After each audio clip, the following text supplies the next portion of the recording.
Alright, yes, I know this is not a Fallout 76 game, but last week I did get early access to the Angry Video Game Nerd 8-bit video game, so I am going to review it. I know it's not something I do very often, but I've done them in the past, and so I'm doing it again. James Rolfe, the creator of Avgn, actually is one of the many influences on me to start my own channel. So it's only fitting that I review his game. I will not be doing it in the style of Avgn because I don't want to be demonetized. Like, comment, subscribe, let's get into it. You know how certain games just feel like they want you to hate them? Angry Video Game Nerd 8-bit takes that to a whole new level. And yet, somehow, I couldn't stop playing. After hours of dying, and cussing, and laughing, and my family thinking there's something very wrong with me, besides what's normally wrong with me, here's what I think of this pixelated nightmare in a good way. If the name Angry Video Game Nerd rings a bell, you're probably familiar with the original James Rolfe creation. A foul-mouthed, beer-drinking, Rolling Rock lover, gamer who reviews retro crapware. The Avgn show has been around since the mid-2000s. It's built a massive following by lampooning terrible games, broken physics, horrible hitboxes, weird design choices, and he uses rage and humor and nostalgia. The Avgn series has had prior game tie-ins, but Avgn 8-bit takes it a step further. It's a game inside that universe. The story here is delightfully absurd, just what you'd expect. Super Mecha Death Christ, or SMJC for short, because Super Mecha Death Christ is a lot to say, but he corrupts the nerd's NES, glitches it out, and traps him in a cursed game world. You, as the nerd, are forced to play through horrific games until you defeat SMJC's regime. In between levels, there are some live action skits that show the nerd reacting to the insanity, giving context, or mocking his own plight. It doesn't carry deep drama, but it is Avgn, so it leans heavily into callback, humor, and self-aware chaos. Story isn't the real draw. It's the framing device. Each level is more of a parody, a twisted homage to games the nerd once hated or loves to hate. And that's fine. You're here to die gloriously, not follow dramatic arcs. Some of the games he parodies, there's Top Gun, Jekyll and Hyde, and Castlevania. Mechanically, Avgn 8-bit is a side-scrolling action platformer with heavy inspiration from the Mega Man series. As you can see, you choose from multiple stages in any order you want. However you want to be mad, that's what you can pick. Then tackle each level's hazards and bosses. The nerd can jump, shoot, slide, and use special throwable items like F-bombs, bottles, or a certain type of pickle. If you remember that pickle's name, go ahead and put it in the comments. Sure, I'll allow that one. Now, there are weapon upgrades, but taking damage makes you lose one upgrade level, so managing your power-ups is key. One thing some players will notice, death is punishing, but not instantly fatal in all cases. Touching a spike or falling can hurt you instead of outright killing you, especially on the lower difficulty. That softness helps when you're navigating tricky obstacles, jumps, or moving platforms. That said, sometimes the nostalgia nudge pushes you into unfair spots.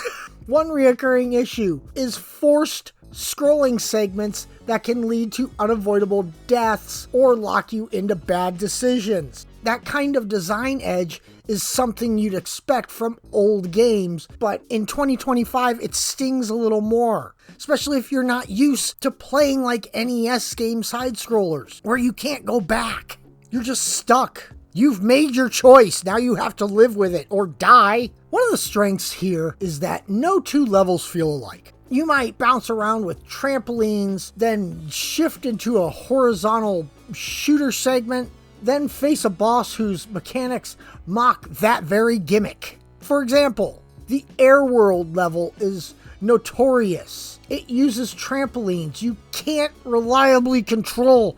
These made me so mad. I thought I was doing something wrong. But no, I wasn't. I just had to go back into my early years, 85, and remember, the games we think about as being great and wonderful, sometimes they sucked. The mechanics sucked. Bad. Back to the Air World level and the trampolines. Your bounce height is uncertain unless you hold down jump mid-air.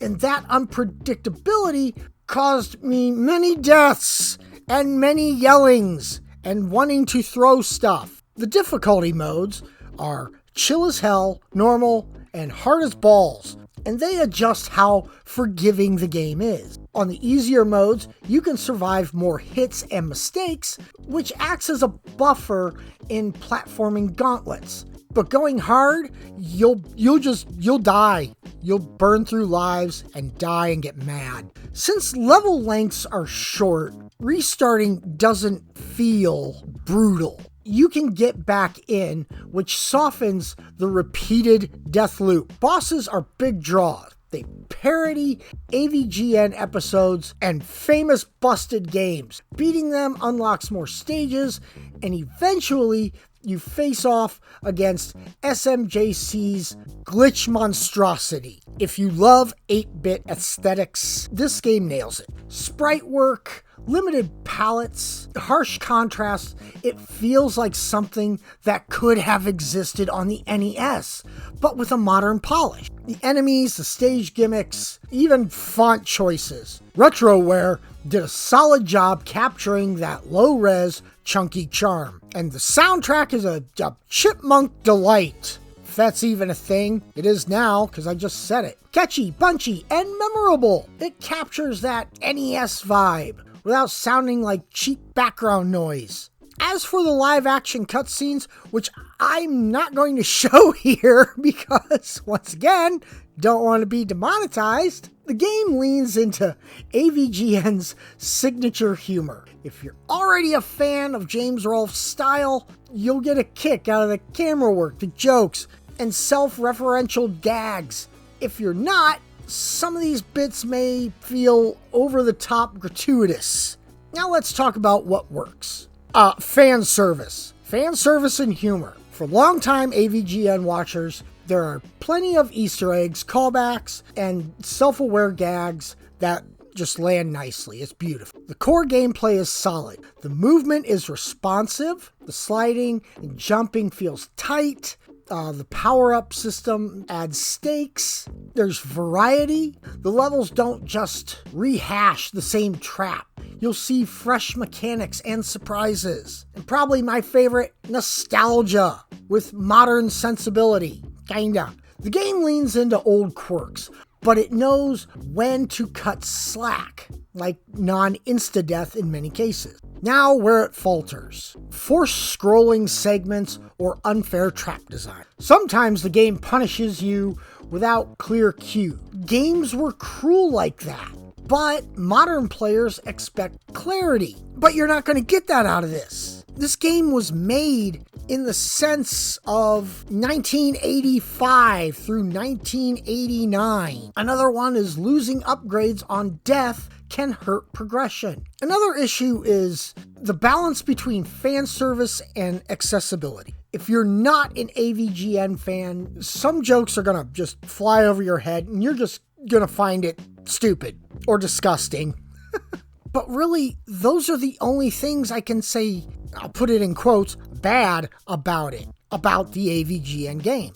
It's made to be bad in a good way, in a nostalgic way. So here's where I land. AVGN 8-bit is a love letter to retro gaming with razor wire around the edges. It's clever, it's punishing, my God, it's punishing, and it knows exactly what audience it's speaking to. AVGN fans of 8-bit game.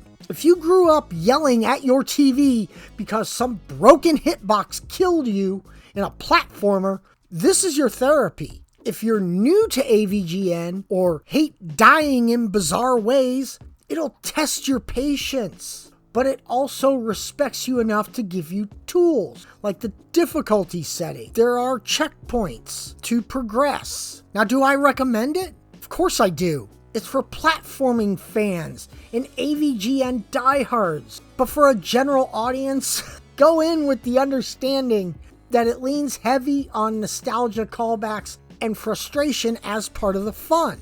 On the Rick Games Now scale, I give this thing 3 shots of whiskey and a beer, because that's what I needed after playing it. It's rough, but you'll find something worth savoring. Playing this game actually took me back. It really did.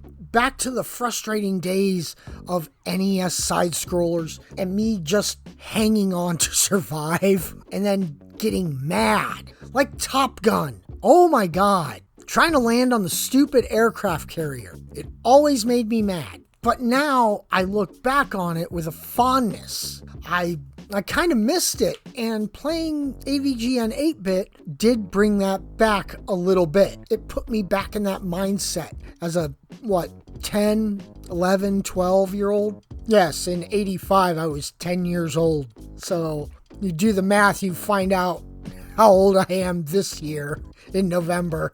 Put that in the comments. Oh, God, don't put how old I am in the comment. But I do highly suggest AVGN 8, especially for retro players. I thank you for watching. If you like this review, consider hitting the like button, subscribe. Like I said, I don't do a lot of reviews. It's just not my thing. But I did get early access, so I was like, yeah, let's review it and put it out and see if anybody watches it. Let me know in the comments. And AVGN 8-bit does come out on Thursday, October 23rd, so you can play it and be frustrated with life and wonder how any of us survived 8-bit side-scrolling games. You will yell at your television. You will get frustrated. Now I'm going to go play AVGN 8-bit and get loud and frustrated. It's like 6 in the morning. I'm going to yell at my TV and wake everyone up. All right, bye.